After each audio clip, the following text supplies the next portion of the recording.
Hello and welcome to the 2016 K-Count training video for the Unsheltered survey. My name is Shay Raybold with Kentucky Housing Corporation, and this is a brief video intended for volunteers and service providers who will be conducting a count of individuals and families sleeping on the streets or other places not meant for human habitation on January 27, 2016. You can find a copy of the Unsheltered survey and other training materials at the KHC website, which is kyhousing.org, and look under Specialized Housing and then K-Count to find these and other materials. Let's begin by talking about what the K-Count is. The United States Department of Housing and Urban Development requires, at least every other year, for continuums of care to plan and conduct a point-in-time count of homeless persons within their respective geographic areas. And for us, we're talking about the Kentucky Balance of State, COC, which includes all counties in Kentucky except for Fayette and Jefferson counties.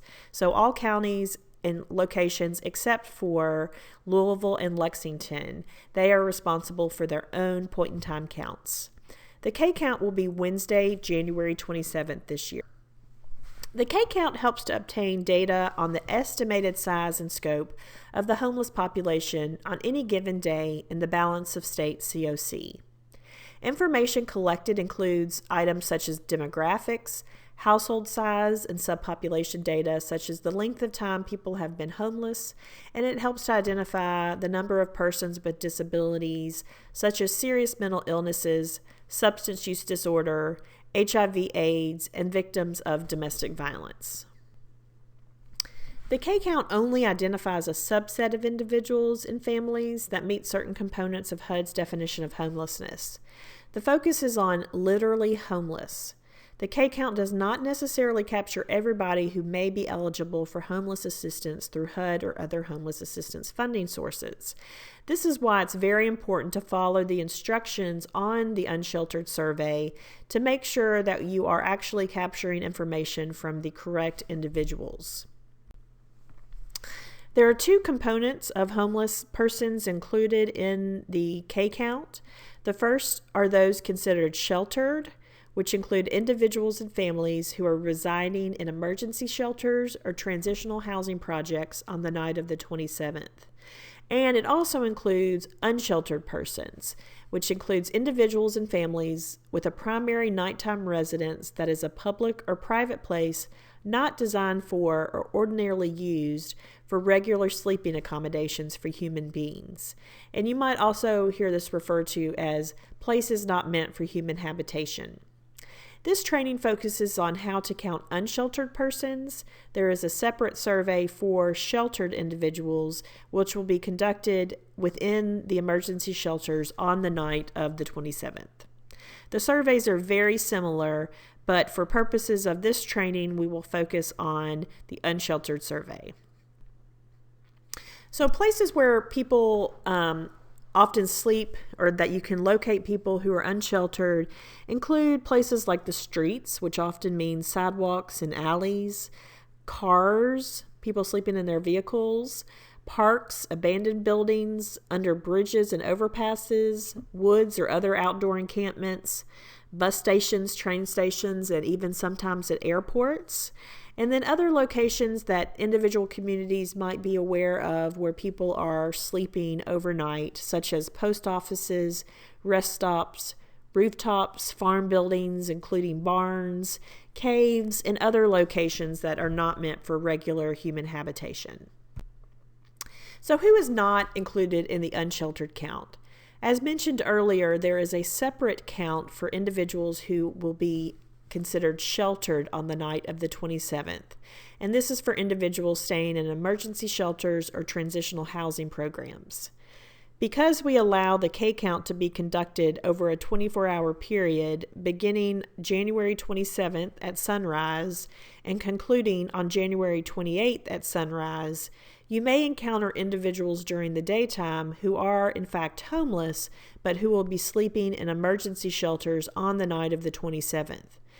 And we'll talk about this in a little more detail in a little bit later, but it's important to know where the individual plans to sleep on the night of the 27th if you encounter them during the day, to make sure they are in fact planning on sleeping outside to complete the Unsheltered survey.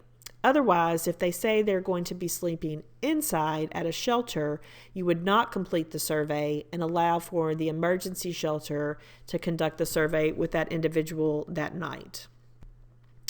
So, continuing on with folks who are not included in the unsheltered count, are persons temporarily staying with family and friends. You might have heard this referred to as doubled up or couch surfing. And also persons staying at a motel or hotel that is being paid for with their own money or money provided by a friend or family member. This means that the place is not being paid for with a voucher or temporary financial assistance from a charity or government entity. It's likely that you will encounter individuals who do not have permanent housing of their own, but that they are either staying with friends or family or are staying at a hotel or motel. And for the purposes of the K count, these individuals are not considered homeless, and you would not complete a survey for them. So how is the unsheltered data collected? This year, as in years past, we will use an unsheltered survey. All data must be entered into SurveyMonkey once it's completed, either directly while conducting the survey or entered after the paper copy is completed. Things you should know. You will interview one person per household unit. A household unit may contain only one person or multiple people. And the reason I point this out is because you might encounter multiple people from the same household together at the same time, such as a husband and wife. And what you would do in this situation is ask them which one would like to take the survey as the head of household and answer questions on behalf of the household. For purposes of the survey, a household must be sleeping in the same location on the night of January 27th to be included on the same form as a household unit. For example, you may encounter a person who is sleeping in a park but says she has a daughter staying with her friend at an apartment for the night. Though this is a family unit, because they are not sleeping in the same location, you will complete a form only for the person sleeping in the park, and you will not ask questions about her daughter. When approaching people, make sure, of course, to be polite, introduce yourself, and ask them if you can have about 10 minutes of their time. Explain that the community is conducting a count and a simple survey of people experiencing homelessness, and that their participation will help provide better programs and services for people who are homeless, and that their participation is completely voluntary, anonymous, and confidential. Make sure to note that you are not asking them for their name, social security number, or any other type of personal information that could be linked back to them. Excuse me. The survey can be conducted one of two ways. Either by a one-on-one interview or by using the observation method. A one-on-one interview is exactly what it sounds like, which is asking the individual questions and then recording their responses on the survey. The observation method is one where you answer certain questions on the survey that you are able to do so by using your best guess of the responses. There are certain questions on the survey you will not be able to answer without getting direct information from the individual. We will go through this in a little bit more detail in just a little bit. If the individual does not wish to speak to you, simply thank them and complete the survey using observation. If the individual is sleeping or you feel it is unsafe to approach the person, complete the survey by observation. But please note to use the observation method only as a last resort. Doing so means we are not able to collect all of the necessary data, which could result in a person not being counted. If more than 5% of the data we must report for a household is missing, we are not able to include the household in the count. This will result in an inaccurate count for Kentucky. So when you complete the survey, there are some do's and don'ts to keep in mind. do, use ink and not a pencil. And we suggest using blue or other non-black ink.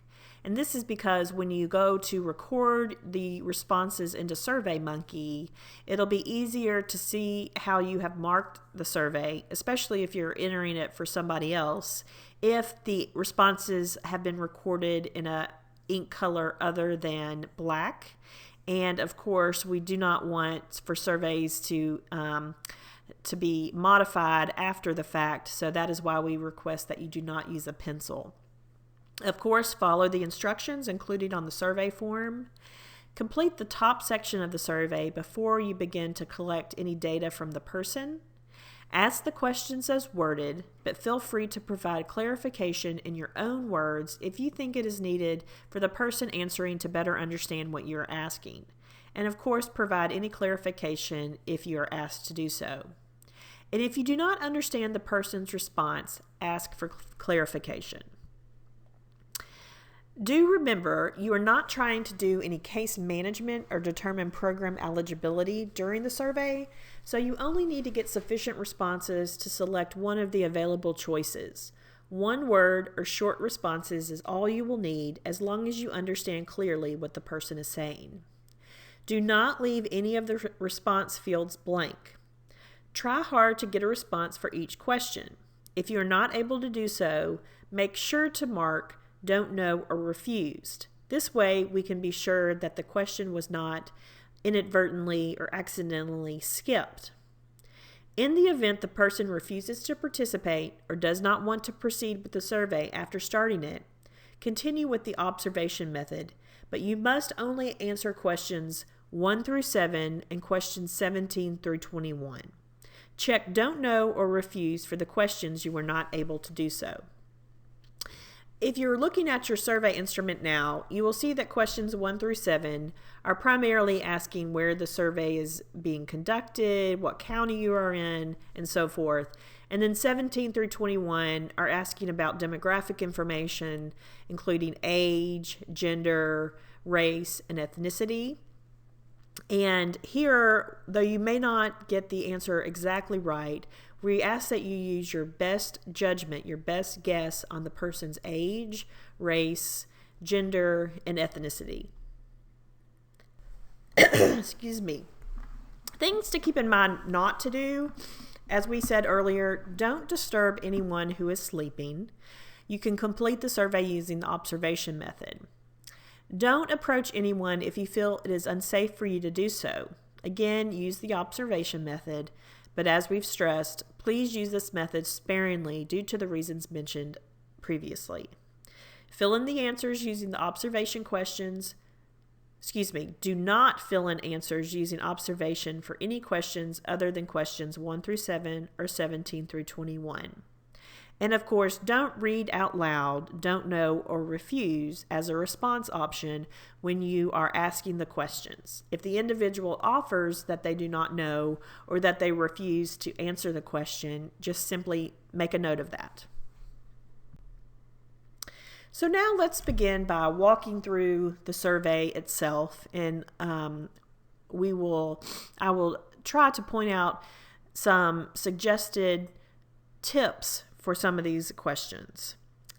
The beginning should be fairly straightforward. We are asking you to include the location of where the survey is being conducted, such as a park or a post office. If you are at a location with a known address, include that address if possible. Number 2, ask for the county, and this is the county where the survey is being conducted. Number 3 is asking for your name. In the event specifically, if we have any questions about the information that was entered, we can ask you about that. And then number 4 is asking for the time when the survey is being conducted, and you can circle AM or PM.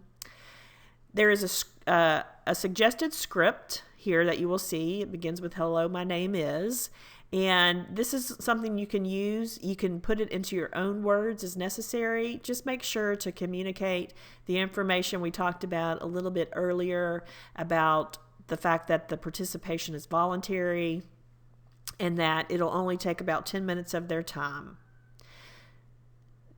Number 5 is asking you, the word we use is enumerator, and what the enumerator means is the person conducting the survey. So what we are asking you to do is to tell us yes or no whether or not the individual is willing to complete the survey, and it has instructions on what to do depending on which way they respond. Number 6 is asking you to say which way the survey was being conducted. And number 7, this is very important. It's asking where the person is planning on sleeping on the night of the 27th. There are some specific examples of places that you can mark here, and you can read them as examples as well, but give the person an opportunity to say where they are sleeping first. If they are sleeping somewhere other than a place listed here already that is a place not meant for human habitation, go ahead and mark that as other and then specify where they say they are sleeping. In the event that the individual says they are sleeping in a hotel or motel that is being paid for by themselves or money that has been borrowed from a friend or family member, mark other and make a note of that, and then thank them for taking the time to speak with you, but you would need to stop the survey at that point because, as we discussed earlier, they would not be considered homeless for purposes of the K count. Again, this is a place where if the person says they are staying at an emergency shelter that evening, you would simply make a note of that under other and then stop the survey and thank them for their time. The survey will be completed by the shelter that evening. Again here though, make sure it's very well understood where the individual is staying that night. You can ask for clarification to make sure they understood your question and you understand their response. Number 8 is asking what county did they last have permanent stable housing, and this is for Kentucky counties, and this is the place where they actually were last housed and became homeless. Oftentimes it might be the same county in which you are asking the question, but sometimes it's not. If it is from a county other than one in Kentucky, there is a place, it's not reflected here on what you see on your screen, but if you look at the copy on your the actual survey, we've included a box that you can include that they came from out of state and just make a note of which state they came from. Question number 9 asks, has someone already asked you a similar question today? If they say yes, then you can thank them, but you will have to stop the survey at this time. If they say no, then you can continue. What you're asking in this question is, have they already completed the survey today? And by asking, has someone already asked you a similar question today, we're trying to jog the person's memory with the previous 2 questions about where was the last place they had permanent stable housing and where are they sleeping tonight. Both are questions they're probably not likely to get on any given day. If they do not understand what you're asking, you can simply say, has somebody else asked you this survey today? Asked you to participate in this survey today? The reason we want to capture this information is if they say yes, we do not want to double count them because we want to make sure we have an accurate count for the K count. Questions 10 through 13 are intended to help determine the number of times an individual or family has experienced homelessness and the total duration of time the individual has been homeless within the past 3 years. The number of separate times homeless in the past 3 years and the total amount of time homeless determines if the individual or family is considered chronically homeless. There are definitions for chronically homeless, but you do not need to worry about these as you only need to ask the questions as they are worded and mark the responses as given, and then Kentucky Housing Corporation will analyze the data to make a determination if the individual is in fact chronically homeless. And here you will see questions 10 through 13. The first one, number 10, is this the first time you have been homeless? Yes, no, or don't know, refused. Again, don't read aloud, don't know, or refused. 11 is asking what the total length of time is this time that they have been homeless.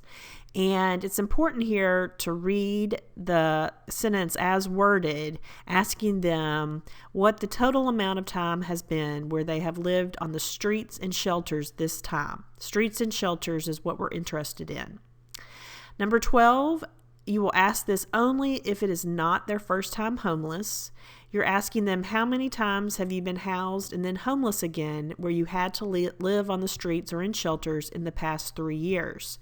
So this is since January 2013. You're going to ask them, has it been 4 or more times or less than 4 times?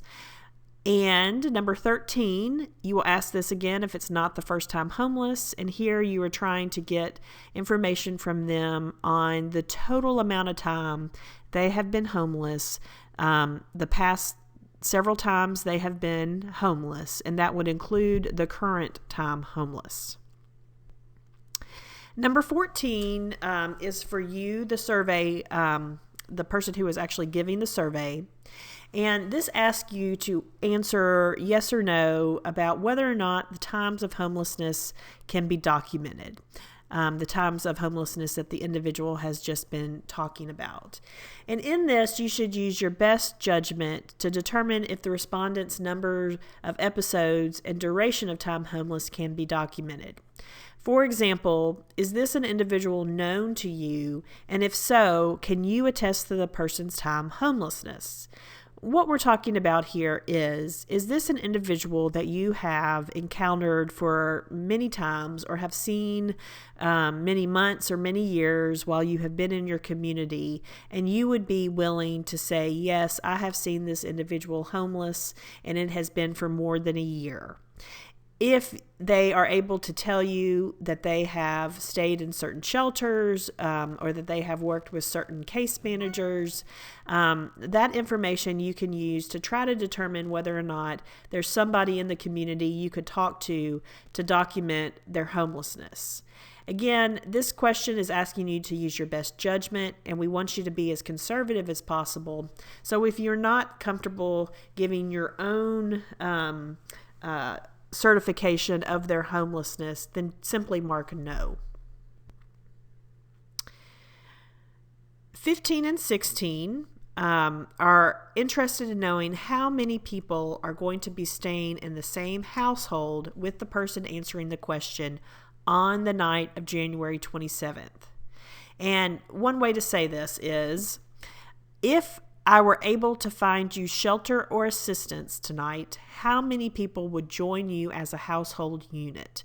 And then you simply mark the number on the right-hand column next to total number of persons in a household. It is possible that it might just be that one individual, and in that instance, you would simply put a 1 in front of the total number of persons in the household.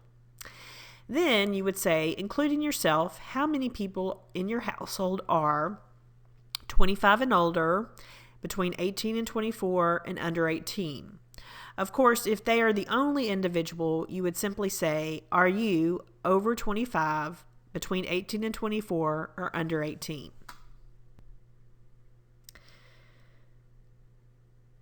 Question 17 is going to be asked about all individuals in the household. If it is just one person in the household, you would only need to ask this question and the following questions for just the head of household, person number 1. So what you would do is you would refer back to the numbers they just gave you for the number of people staying in their household. And let's say it is 3 individuals. You would start by saying, okay, how old are you? And you would mark that on the line next to or underneath person 1. And then you would say, the next oldest person, how old are they? And so on. We recommend that you list these people in order of oldest to youngest after person 1. And this will help you for questions coming up that are only asked about the head of households and people who are adults in the household over 18. We want to make sure person number 1 is person number 1 throughout the survey, person number 2 is the same person number 2 throughout the survey, and so on. So once you have the ages, and here we are showing an example of a household with a 25-year-old, 19-year-old, 15-year-old, and 3-year-old. What you would do is you would ask 18 through 21 vertically. You would say, okay, for yourself, are you male, female, or transgender? And then mark the box that's appropriate. For number 19, for the head of household, it's already marked as self. Then you would say, are you Hispanic or Latino? And so on. Next, you would move to person number 2 and ask the questions exactly as they're worded. I want to point out number 18, please ask the question as it is worded. Do not make an assumption of the person's gender. Allow them to respond to this question. Questions 22 through 24 are asked of individuals who are 18 years and older. It's very important that these questions are only asked of people who are 18 and older, because here we are trying to determine whether or not they are a veteran, and this could only be the case for adults in the household. So if you have a situation where the head of household is not 18 or older, then you would not need to answer these questions. You could simply mark don't know or refused for these. The remaining questions 25 through 37, pertain only to the adult members of the household who are 18 years and older, and the heads of household that are defined as unaccompanied youth or parenting youth. In other words, always ask questions for person number 1, the head of household, and only ask for persons 2 through 7 if they are older. If they are 18 or older. So always for the head of household and always for adults 18 or older.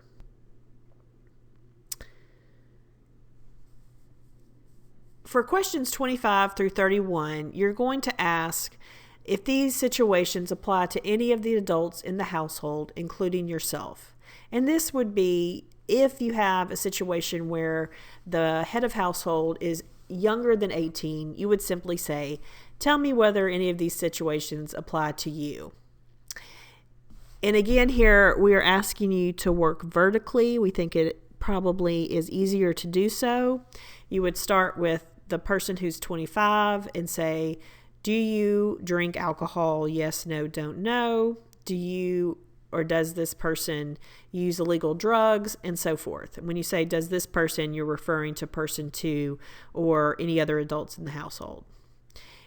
And here you can see how you would work vertically as you ask the questions, and then move to person 2, asking the questions, moving vertically.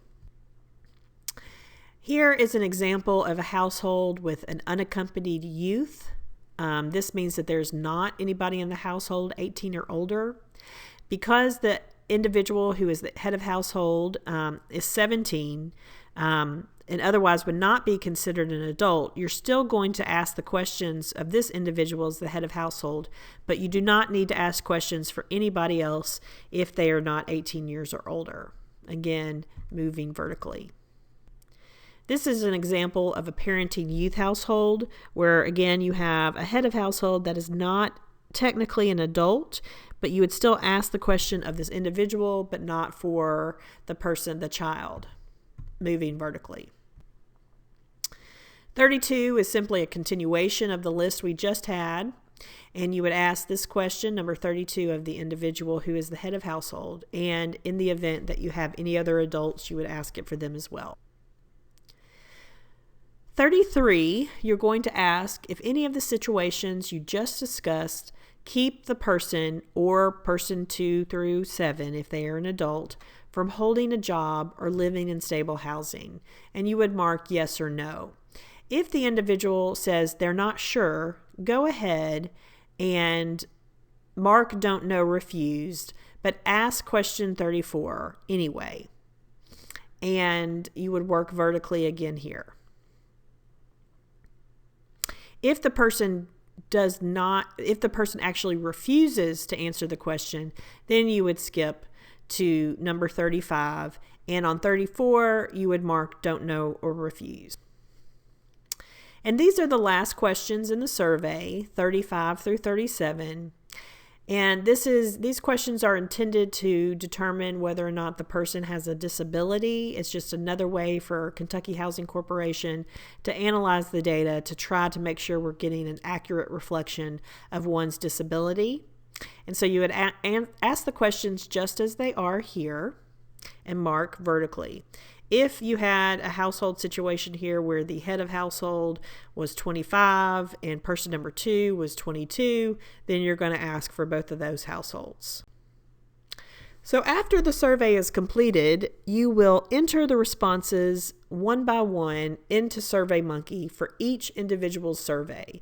And this is pretty easy to do and straightforward. The questions in SurveyMonkey are identical to the way they look on your survey.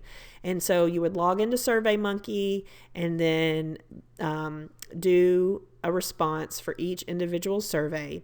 This link will be available on the KHC website at kyhousing.org beginning January 27th, 2016, again under the Specialized Housing and K-Count tabs.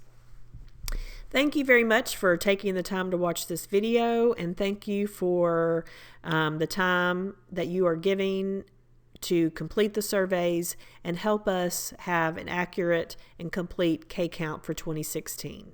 Thank you.